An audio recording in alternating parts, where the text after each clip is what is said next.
Welcome back to the 4F podcast, and today we're going to be talking about the top 5 financial principles for young men. So I want to dive right into it. First off, we're going to talk about investing in yourself. Second, we're going to talk about paying yourself first. Third, living below your means. Fourth, buying assets. And fifth, your relationships determine your wealth. So, first off, investing in yourself. What does that mean? I know I didn't know what that meant a few years ago even.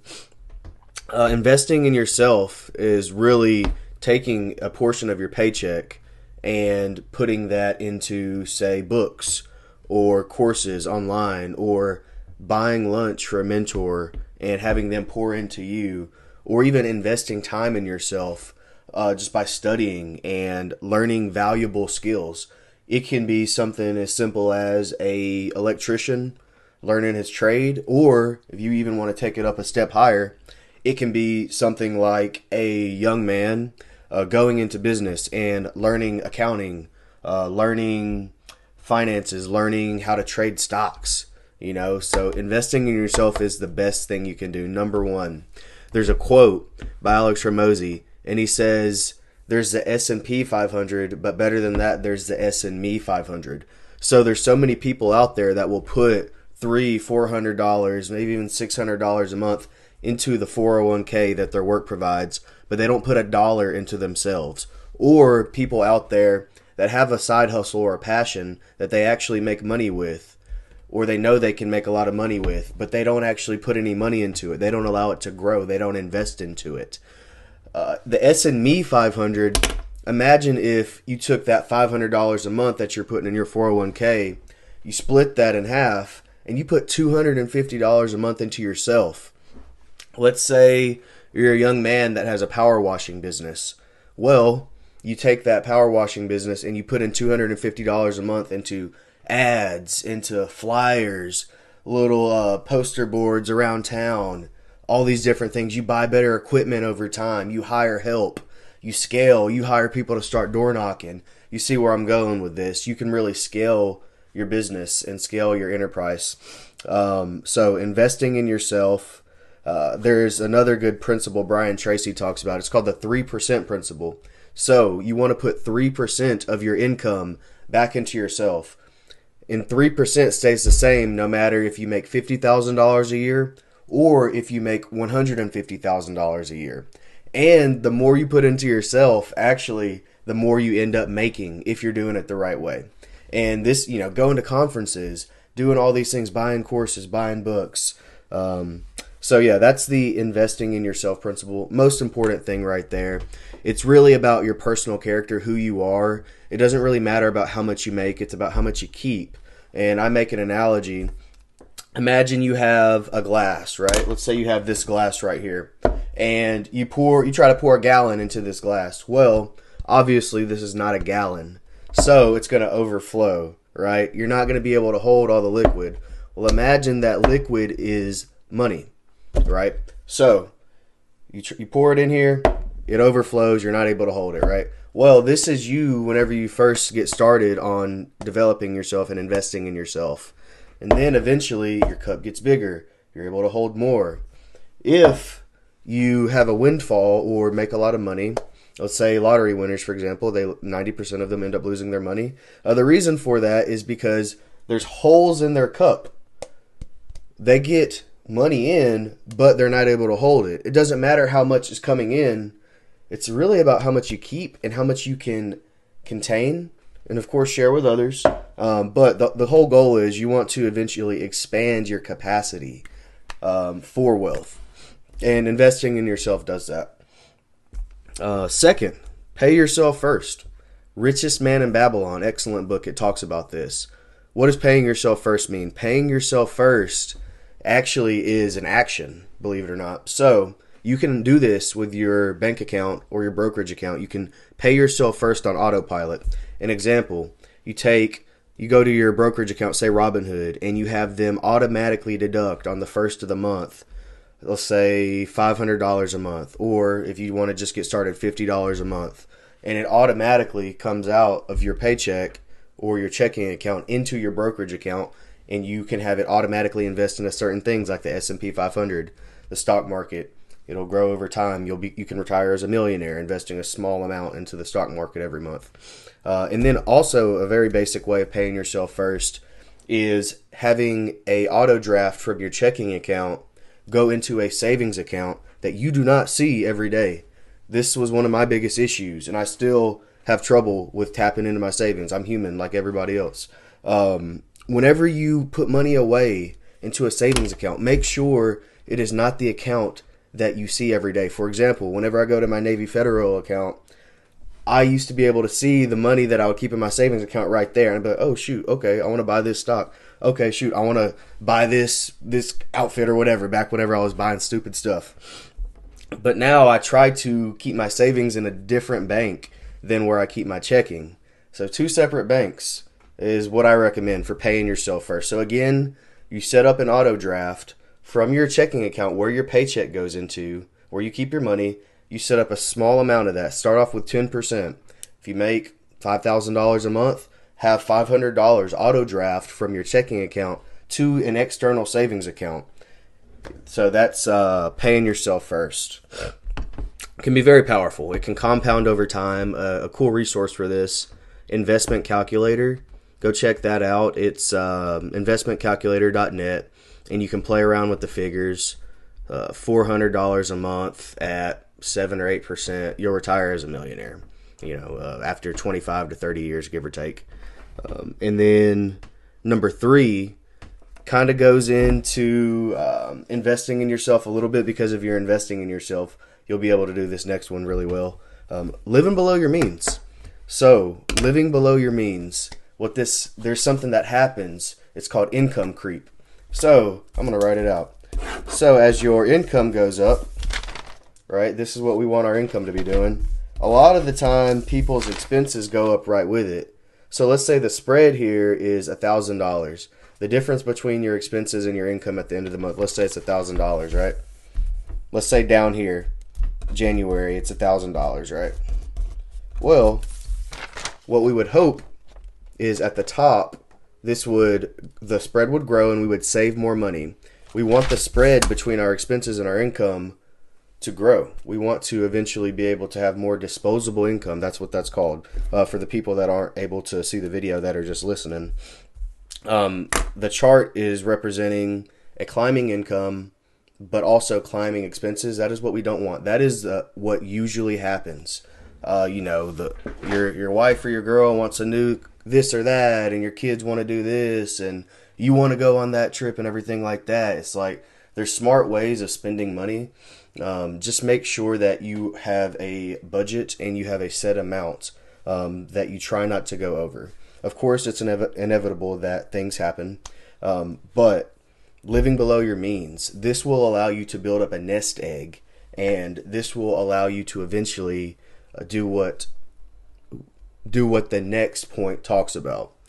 Buying assets, right?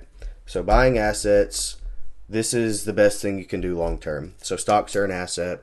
Anything that grows in value or puts money in your pocket is an asset. The best way to buy assets, in my opinion, is you want to have your stock market, your small amount going into that every month, about 15 to 20%. But even more importantly than that, in my opinion, is real estate. So like there's a country song that came out a few years ago, Buy Dirt, and he talks about they ain't making any more of it. That's facts. They're not making any more dirt. God, he made all the dirt he's ever going to make. So the reason why real estate is so important to get into investing is because it is a hedge against inflation. And what a hedge is, it's a protection against something. Think of a hedge, like it's like a wall in a way, right? So real estate is a hedge against inflation because it's a real tangible asset. So whenever inflation hits, which it is as we're speaking, inflation doesn't go away. It just slows down or goes up in rate. Prices usually don't fall. They just increase slower. With inflation, we're going to see high inflation again. In the 70s, we had double-digit inflation. We had 9% inflation in 2021. And what happened during that time period? Real estate prices skyrocketed. So you want to be the person holding the asset when inflation hits. That way you're not priced out of ownership, and you're not stuck on the sideline. Quick statistic. Real estate appreciates at a rate of 5% a year in the United States. Residential real estate, so housing, single family housing. So single family is anything under 4 units technically. So 5%, remember that number. If you buy a house today and you pay it off in 20 years, which is not that hard, just make a few extra payments a month or whatever. A year. It's not that hard, and a lot of investment loans are only 20 years, 20-year amortization, like your small local banks and things like that. So you buy one house, $200,000 on a 20-year note, and it appreciates on an average of 5% over the next 20 years. Let's say that house is paid off 20 years from now. Well, that $200,000 house will now be worth about $520,000, free and clear. You do that with 2 homes over the span of a few years. So say year 1 today, you buy one house. Maybe next year or the year after, you buy another. You pay those off over 20 years. Maybe one of them is an investment property, one of them you live in, either one. Well, there's 2 free and clear assets that you own that are both worth $500,000. Now you're a millionaire in 20 years. You add on top your stock market investments that you've been putting in because you're paying yourself first and you have it on auto. You don't see that money, it just goes straight there. Remember, if you invest around $400 a month at 7 to 9% interest over 25 to 30 years, that's going to be $1 million. So you have $1 million in real estate just from a couple houses. You got $1 million in the stock market. You got $2 million. Very, very simple.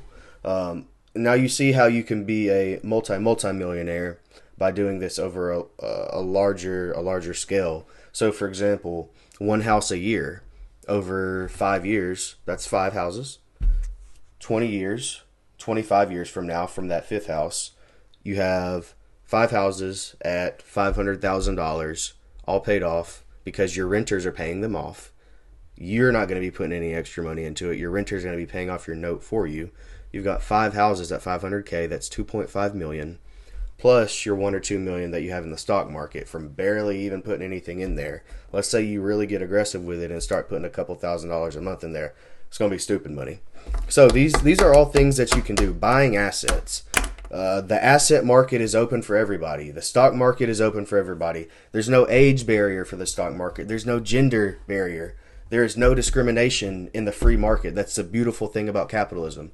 Anyone can go out there and get it. In America, we eat what we kill. And if you don't like that, there are places like Iran. You see that big old map? There's a bunch of places on there that they probably don't want you, but they aren't very capitalistic, so maybe you'll fit in there. If you're listening to this and you don't like capitalism, this probably isn't the right podcast for you. But buying assets is the key to wealth. If you look at people that are not financially free, whenever they get towards retirement and they are relying on the government, stuff happens, I get it. It's usually because they did not buy enough assets. It's really foolproof in yourself. So even if, let's say, for example, you bought a house a year for the next 5 years, it sounds like a lot, but it's really not. I've got videos talking about how you can get into property for zero down. It's crazy. It's really not that hard. 5 houses for the next 5 years, right? And then let's say you have $1 million in your checking account 25 years from now, right? When all these houses are paid off by renters. And you lose that entire $1 million. Let's say the economy goes to crap, or you lose your entire stock portfolio. And let's say even the real estate market drops 20% or so like it did in the Great Recession. Well, you still have $2.5 million in real estate, right? And then let's subtract the 20% from that 2.5 million. Well, now you've got, what's that? You've still probably got over $1.5 million in real estate. You're still a millionaire. Well, and you still have renters because people rent during the recessions more. 5 houses, you're going to have enough cash flow to live on as long as you're living below your means. What you do is you can actually do a cash out refinance and you take out equity out of those properties, and now you got your $1 million back. So assets are a way to hedge yourself against inflation over the long term. It's a way to play defense. A lot of people think they're playing defense by not buying assets, but what you're really doing is you're screwing yourself over. You're screwing your future self over by not buying assets. You're doing your future self a favor by buying assets, living below your means, putting your extra income into those assets and paying them off, or putting extra income into stocks and letting them grow over time. There's something called the time value of money, and it's very important. And this is what wealthy people teach their kids. And I've been very fortunate that I've had wealthy people pour into me from different places that I've worked, like the bank and different other wealthy people I've met in real estate. Super blessed that God has put those people in my life, and now it's my duty to teach others about these things, especially young men, because as men, it is our duty and our responsibility to be successful and to provide and to live a good life. And part of doing that is being financially free. If you're a man and you aren't pursuing financial independence, and you're going to be relying on somebody, in my opinion, you're not a real man. You are having someone provide for you. As men, we are providers. So that's my opinion on that. All right. And that brings me to my fifth point, relationships. So relationships. First of all, your wife, your partner is the biggest determinant of your wealth in the relationship department. So if you have a woman that spends all your money, you're not gonna make it. You might as well just leave her, honestly. Find you a woman that is frugal, like Benjamin Franklin. One of the things he loved most about his wife was that she was frugal and hardworking. He said she was frugal and industrious, and it allowed him to become the richest man in the 13 colonies at the time. He created a really epic, successful printing newspaper, vertically integrated company. He did really well. But his wife, she saved money. She was industrious, which means she contributed. So like it's going to be really tough to make it if you have someone spending all your money. A partner that spends all your money is a leech on your wallet and on your dreams. So leave that person. Go on to find somebody that's not going to spend all your money. Unless you just want to stay broke. If that's what you want to do, cool, stay with that person. Don't let somebody that isn't contributing to your dreams leech off of you and keep you from your dreams just because they look good. Because they're not always going to look good. 10, 15 years from now, if all she brought was looks, well, now she's not worth as much anymore. She's lost a lot of her value. So if you're with somebody only because they look good and they're spending all your money, you're probably not going to be successful. It's pretty simple. I mean, look around. That's just not a recipe for success. If you look at people that are successful and married, one, they build their relationship on God. But their wife is diligent. She's usually not frivolous. And by frivolous, I mean overspending and obsessed with her looks. I mean, even in the Bible, it talks about, women that a good wife, she wakes up early in the morning, she makes breakfast for her family, and she does all these things. And the Bible talks about different ways that a woman could be a good wife. And one of the things that it says is not good is a woman that concerns herself with only external outward beauty, like with her like jewelry and everything like that. And it describes in there a woman that is respectful, and respects her husband's authority. And if you're a man and you want to be successful, well, your wife should respect that plan. And she should be on board for that. And part of that plan is saving and investing. That's another thing. There's a lot of people out there that your partner's stopping you from investing, from taking risk, because they're afraid, right? Well, closed mouths don't get fed. You have to take risk. Risk equals reward. You have to take calculated risk. It is what it is. Nobody's going to save you. Nobody's going to come hand you any money. You have to take risk. That's what it's all about. Buying an asset, that's risk. You can lose your money. So with anything, there's risk. So back to relationships. So we covered your partner, right? Next up, the old adage, look around at your 5 closest people that you spend the most time with, and you'll be able to determine where you'll be in a few years. So your network is your net worth. Your network is your net worth. So if you have no rich people in your circle and you don't know any rich people, go find some. Go pick their brain, take them out to coffee, take them out to lunch, show up, be useful to them, and learn all you can from them. And eventually you can be rich and you'll be able to be that helpful beacon to other people who are on the come up as well. If you have people that don't have aspirations to be wealthy, well, that's okay. But if you want to be wealthy, you should probably limit your time with them. And I'm not talking about family. I'm talking about friends who you choose. You don't choose your family. You don't choose your family. You choose your friends. If you're on the path to greatness and you want to be financially independent and financially free and be a provider, which is part of being a man, and you have people who don't care to be providers and they don't care for true freedom, then I would suggest not hanging out with those people. That's what I've done. It's working out great.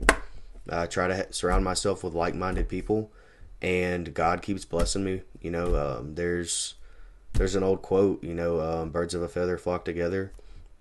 If you're flying with pigeons, you'll be a pigeon. If you're flying with eagles, guess what? You're going to be an eagle. But if you're a pigeon and you're trying to fly with the eagles, that ain't going to happen. They're going to kick you out. So, up your game, invest in yourself so that you can fly with the eagles. Comment below, share this. If you know a young man out there that could benefit from this, please share. I kind of try to think of it like I'm trying to speak to my younger self. I wish that someone would have told me these things a lot earlier. I had to learn a lot of these things the hard way, but like I said earlier, I have been blessed to have mentors as well who have taught me these things, these top 5 financial principles for young men. From reading dozens and dozens of books and different things, this is just distilled, and I tried to make it digestible. There's a lot of numbers in here, so if you have any questions about anything, hit me up. I'm not going to try to sell you anything. I'm just going to teach you what I know. Like I said, I wish I could tell my young self this. I came from a family that we didn't necessarily have a lot of financial literacy, working class, and I joined the Navy at 18, and from there I kind of just went out and got it on my own, really. No help at all, and got out of the Navy, started getting into real estate, started entrepreneurship, and ever since then, it's kind of the law of attraction. You must first become the person that is worthy of the success. So be, do, have. So I must first be the person to do the thing to have the outcome. A lot of people have it mixed around. They think I must have the thing to do the thing to be the person. Be, do, have is becoming the person that is worthy of success, and then success will follow. And part of that is, just to recap, investing in yourself, pay yourself first, live below your means, buy assets, and put the right relationships in your life. Peace out, y'all. I hope y'all have a good one. God bless.